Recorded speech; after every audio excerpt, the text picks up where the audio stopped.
বিসমিল্লাহির রহমানির রহিম। ভিউয়ার্স, আসসালামু আলাইকুম রহমতুল্লাহ বারাকাতুহু।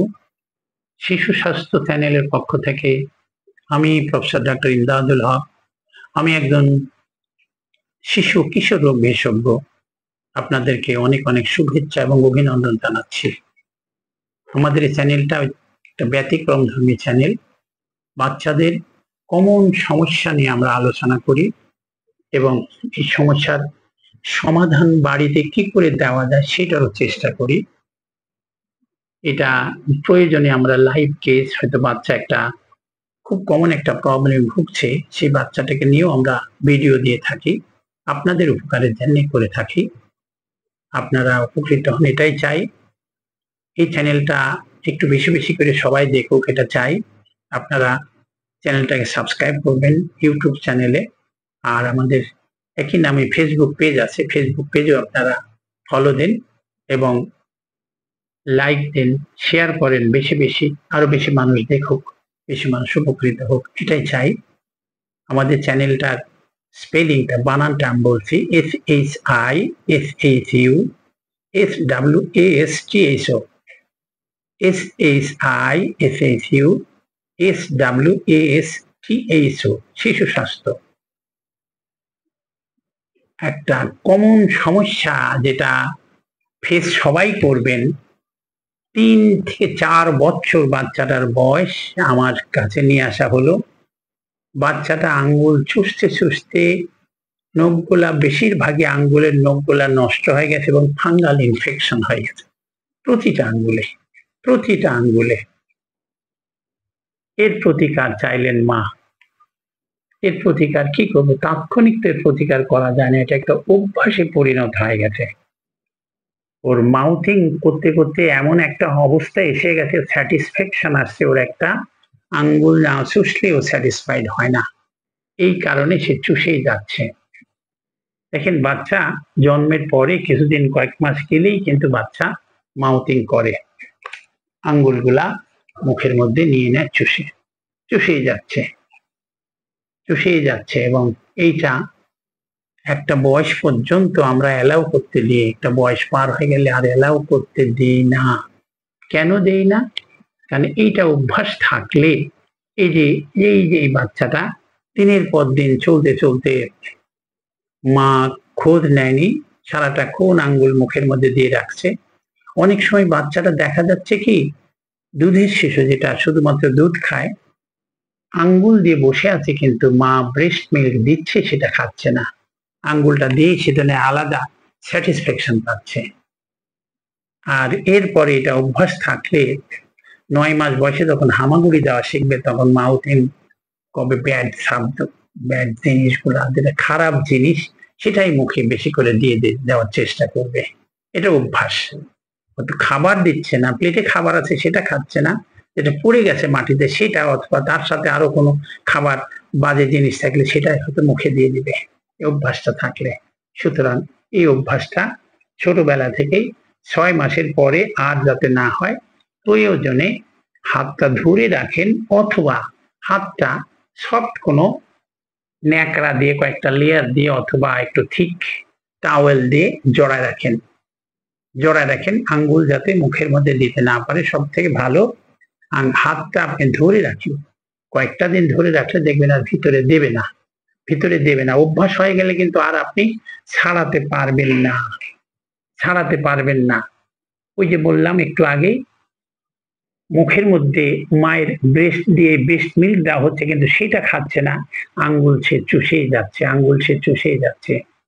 এই আঙ্গুল চুষা থেকে একটু বয়স বেড়ে গেলে, 6 মাসের পরে হলে, সে তো বিভিন্ন অবজেক্টে হাত দেবে এবং দেখা যাচ্ছে সে হাতটা বাজে কোনো আনহাইজেনিক কোনো জিনিসের উপর পড়ে গেল, নোংরা কোনো জিনিস পড়লো, সেটাই মুখে চলে গেল। এটা মুখে চলে গেলে পেটের অসুখ হবে এবং আরো অনেক কিছু ঘটতে পারে। সুতরাং এটা আগে থেকেই সাবধানতা অবলম্বন করা উচিত। এর সাথে একটা ছোট্ট একটা টার্ম বলি, PICA। এটা হচ্ছে অখাদ্য কুখাদ্য কোনো জিনিস বাচ্চারা 1 বছরের পর থেকে প্রায় 6 বছর বয়স পর্যন্ত খাওয়া শুরু করে দিয়ে দেয়। ভাত খাবে না, তরকারি খাবে না, মাছ মাংস খাবে না, বাট ওইটা এখন নেশা। এটাকে আমরা বলি eating of non edible substances. এটা কাদের? লো সোশিও ইকোনমিক গ্রুপে বেশি হয়। ফাদার মাদার কাছ থেকে একটু নেগলেক্টেড বিহেভ পায়, একটু মেন্টালি অত সাউন্ড না বাচ্চা, সেই বাচ্চাগুলোর মধ্যে এর প্রকোপ বেশি দেখা দেয়। পিকাটা অত্যন্ত খারাপ, কারণ প্লাস্টার খায়, প্লাস্টারের সাথে রং থাকে, মানে ঘরের প্লাস্টার যেটা রং থাকে, তারপরে কয়লা খায়, পুরা মাটি খায়, হাতের কাছে যা পায় সেটাই খাওয়ার চেষ্টা করে। এতে করে দেখা যাচ্ছে পেট তো ব্যথা শুরু হবে এবং কিছু পয়জনিং শুরু হয়ে যাবে। কি পয়জনিং হবে?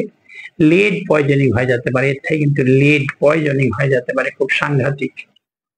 লেড পয়জনিং খুব খারাপ জিনিস, এইটা অবশ্যই বন্ধ রাখা উচিত এবং এর চিকিৎসাও আছে। এর থেকে আর কি হতে পারে? ওয়ার্ম ইনফেস্টেশন হতে পারে, কৃমি হতে পারে। তো এর থেকে সাবধানতা যাকে বলবো, এর সাথে যদি কোনো অসুখ জড়িত থাকে, যেমন মেন্টাল রিটার্ডেশন, তার সাইকিয়াট্রিস্ট দিয়ে চিকিৎসা করানো উচিত। লো সোশিও ইকোনমিক কন্ডিশন এবং ফাদার মাদার যাদের নেগলেক্টেড থাকে, সেই বাচ্চাগুলার বেশি হয়। ফাদার মাদারকে অ্যাটেনশন দিতে হবে এবং চিকিৎসা তো অবশ্যই একজন স্পেশালিস্টকে দেখালে চিকিৎসা দেবে, চিকিৎসা দিলে অবশ্যই ভালো হয়ে যাবে। এইটা খেলে, এটা তো দেখাই যাচ্ছে নোংরা একটা জিনিস, নোংরা জিনিসটা মুখের মধ্যে দিয়ে কড়মড় করে খেয়ে যাচ্ছে, সে কয়লা খেয়ে যাচ্ছে, সিমেন্ট প্লাস্টার খুলে পড়েছিল রংওয়ালা জিনিস, সেটাও খেয়ে যাচ্ছে, সে আনন্দের সাথে খেচ্ছে এবং সে একটা স্যাটিসফ্যাকশন পাচ্ছে। বাড়ির তৈরি খাবার সে খাচ্ছে না, এটা খেয়ে যাচ্ছে। সুতরাং এটা খেয়াল করবেন, আগে থেকে খেয়াল করবেন। অনেক সময় মা বাবার অগোচরে খায় ফেলছে, মা বাবার অগোচরে খায় ফেলে পেটের মধ্যে এমন ব্যথা শুরু হয়ে গেল, হয়তো এমন একটা জিনিস খাইছে পায়খানা দিয়ে বের হয়নি, ইন্টেস্টাইনাল অবস্ট্রাকশন নিয়ে চলে আসলো।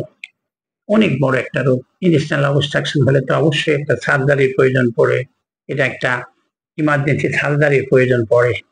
এটা তো অনেক বড় একটা মেজর একটা সার্জারি, ছোট্ট একটা জিনিস থেকে কোথায় চলে গেল। সুতরাং এটা খেয়াল করবেন। 2 বছর পার হয়ে গেলে কিন্তু ও খেয়াল করবে, মাকে বাবাকে এড়িয়ে খাওয়ার চেষ্টা করবে, সো দ্যাট মা বাবা যাতে টের না পায়, দেখতে না পায়। সুতরাং একটু আপনার বাচ্চারা কি খাচ্ছে, বাচ্চারা কি করছে, একটু সবসময় চোখে চোখ দিয়ে দেখার চেষ্টা করবেন এবং বাচ্চা যাতে ভালো চলে, ভালো খায়, ভালোভাবে চলাফেরা করে, এর উপর নজর অবশ্যই আমাদের সবাইকে দেওয়া উচিত বলে মনে করি। ভিউয়ার্স, আজকে যে 2টা ইম্পর্টেন্ট কথা বললাম, এটা খুবই কমন। পিকা যদিও কমন না, তবে মুখে হাত দেওয়া, মুখে হাত দিয়ে সারাক্ষণ চুষা, এটা কিন্তু খুব কমন জিনিস। আলটিমেটলি হাতের একেবারে ফাঙ্গাল ইনফেকশন হয়ে নখগুলো সব নষ্ট হয়ে গেল, এরকম হতে পারে। এবং সেটা থেকে হয়তো দেখা গেল আলটিমেটলি স্কিন স্পেশালিস্টের কাছে যাওয়া লাগছে এই আঙ্গুল ঠিক করার জন্য। তো আগে থেকেই খেয়াল করবেন, পিকাটারও কথা বলছি, আগে থেকেও খেয়াল করবেন। সে আয়রন ডেফিসিয়েন্সি অ্যানিমিয়া হতে পারে, লিড পয়জনিং হতে পারে, ওয়ার্ম ইনফেস্টেশন হতে পারে, এবং এমন একটা জিনিস খেলো ইন্টেস্টাইনে অবস্ট্রাকশন হয়ে গেল, ইন্টেস্টাইনাল অবস্ট্রাকশন, একটা মেজর সার্জারির প্রয়োজন লাগতে পারে। সুতরাং ভালো করে খেয়াল রাখবেন। খেয়াল রাখলে ইনশাআল্লাহ এই 2টা থেকে আপনার আমাদের শিশুটা রক্ষা পাবে, শিশুটা সুস্থ থাকবে। আর শিশু সুস্থ থাকলেই পরিবারটাও সুস্থ থাকবে, পরিবার সুস্থ থাকলে দেশ সুস্থ থাকবে, এই আশা ব্যক্ত রাখছি। এবং পরবর্তীতে আবার নতুন কোনো ভিডিও নিয়ে আপনাদের সামনে আসব। সে পর্যন্ত আপনারা ভালো থাকবেন, সুস্থ থাকবেন। আল্লাহ হাফেজ। আসসালামু আলাইকুম ওয়া রাহমাতুল্লাহি ওয়া বারাকাতুহু।